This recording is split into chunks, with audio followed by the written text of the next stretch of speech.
Assalamualaikum warahmatullahi wabarakatuh. Selamat pagi anak-anak ibu. Bagaimana kabarnya hari ini? Alhamdulillah sehat semua. Apakah hadir semua? Alhamdulillah hadir. Oke, mari kita mulai pembelajaran kita dengan berdoa. Bismillahirrahmanirrahim. Anak-anak ibu, coba diingat-ingat, seminggu terakhir ini apakah ada yang perasaannya cepat berubah-ubah? Kadang senang, tiba-tiba marah. Kadang kesal, tapi nggak tahu alasannya kenapa. Kadang cemas, juga nggak tahu alasannya kenapa. Coba diamati, direnungi. Apakah semua perubahan itu ada pada diri Ananda atau teman-teman yang di sekitarnya? Oh, ternyata ada ya. Nggak apa-apa, itu semua hal yang wajar dan normal. Hari ini kita akan mempelajari mengenai perubahan-perubahan tersebut, yaitu perubahan fisik, perubahan emosi, dan sosial yang kita alami ketika di masa pubertas. Dan yang paling terpenting ialah Ananda mampu menyikapi semua perubahan itu dengan cara yang bertanggung jawab. Baik anak-anak ibu, di sini ibu akan menampilkan dua hal. Yang pertama yaitu video, yang kedua PPT yang di dalamnya terkait dengan materi dan juga ada sebuah kasus yang akan Ananda pecahkan. Disimak baik-baik ya. Sebelum ibu tampilkan video, ibu ada ice breaking supaya Ananda fokus, yaitu tepuk fokus. Pasti Ananda sudah tahu. Alhamdulillah semuanya tahu. Oke, mari kita lakukan ice breakingnya secara bersama-sama. Bersiap ya. 1, 2, 3. Tepuk fokus. Melihat, mendengar, fokus. Oke, hebat semua ya. Mari kita simak baik-baik videonya.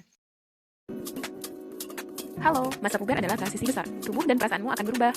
Perubahan fisik datang, keringat dan bau badan. Itu biasa, tanggung jawabmu, rajin mandi dan selalu ganti pakaian bersih. Perasaanmu mudah berubah, gampang marah atau sensitif. Itu wajar, tanggung jawabmu, belajar kelola emosi agar pertemananmu tetap baik.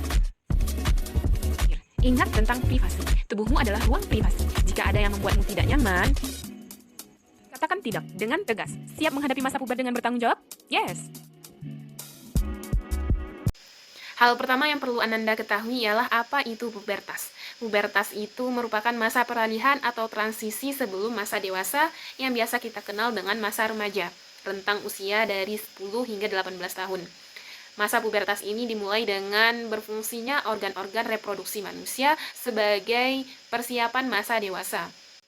Oke, slide berikutnya kita akan membahas mengenai ciri-ciri dan tiga aspek perubahan pada masa puber. Ciri-ciri yang pertama yaitu ciri-ciri primer atau ciri-ciri khusus. Pada laki-laki ditandai dengan mimpi basah yang disertai keluarnya cairan sperma. Pada perempuan ditandai dengan datangnya menstruasi atau haid. Selanjutnya, ciri-ciri sekunder atau ciri-ciri umum.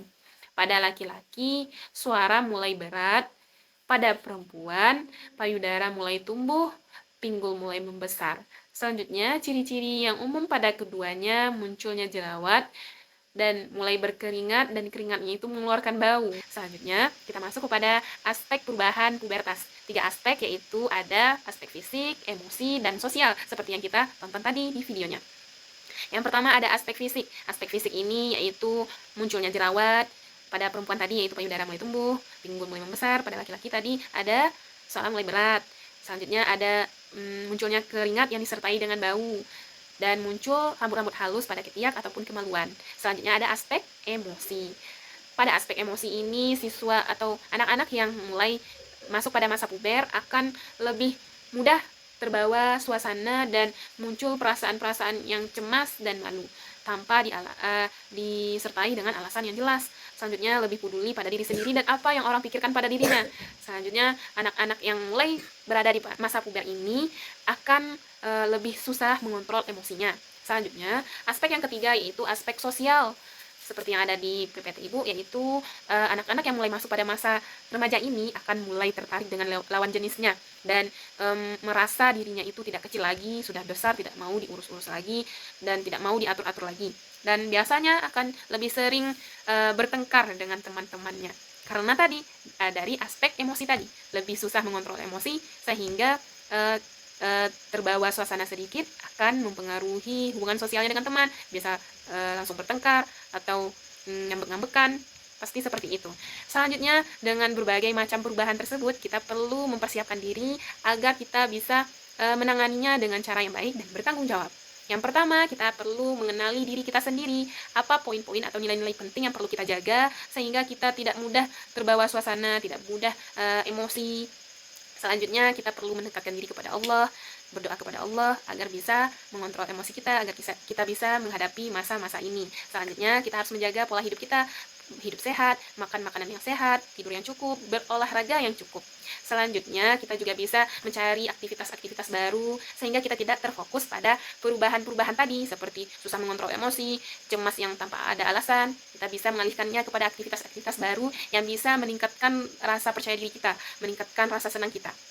Selanjutnya ada bentuk tanggung jawab yang perlu kita tanamkan pada diri kita, dan juga ada privacy yang perlu kita jaga, yaitu yang pertama tanggung jawab terhadap diri sendiri.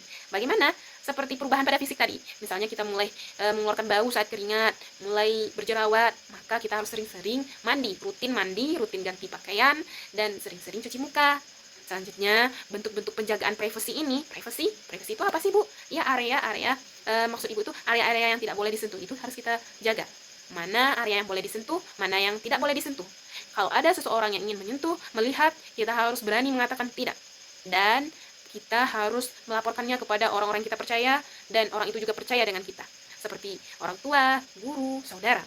Setelah menyimak materi dari Ibu, tadi kan ada beberapa perubahan ya yang Ibu sampaikan pada masa pubertas. Kira-kira Ananda ingat tidak apa saja perubahannya? Oke, bagus Nina. Hapus dulu untuk Nina. Tadi Ibu kasih contoh di PPT-nya, ada yang gambarnya itu anak perempuan yang dengan berbagai macam emosinya. Ada yang bahagia, ada yang marah, sedih, cemas. Nah, di sana Ibu akan meminta Ananda untuk menganalisisnya. Ibu akan membagi Ananda menjadi beberapa kelompok. Dan Ibu juga akan memberikan sebuah LKPD. Ibu jelaskan ya, di sini LKPD-nya ada 2 tugas, anak-anak Ibu harus menjawabnya dan mencari jawabannya secara bersama-sama. Oke, siapapun yang mengalami keraguan pada kerja kelompoknya boleh ditanyakan kepada Ibu ya. Ini Ibu beri waktu sekitar 15 menit.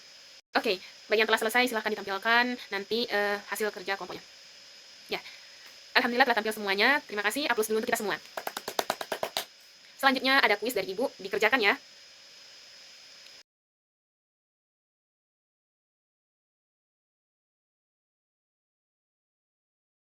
Oke, alhamdulillah semuanya menyelesaikan kuisnya dengan baik. Meskipun ada beberapa yang masih salah menjawab, nggak apa-apa. Nanti kita belajar lagi dengan serius. Oke, alhamdulillah kita telah menyelesaikan materi bersiap menghadapi pubertas. Masa pubertas ini merupakan masa perubahan bagi kita. Kita harus menanggapinya dengan cara yang bertanggung jawab. Kita harus menghargai area-area privasi orang lain dan juga menjaga area-area privasi kita. Selanjutnya, Ibu beri tugas rumah untuk Ananda, nanti dikumpulkan minggu depan. Jangan lupa dikerjakan semuanya ya. Oke, mari kita akhiri pembelajaran kita dengan mengucapkan hamdalah. Alhamdulillahirabbil alamin. Assalamualaikum warahmatullahi wabarakatuh.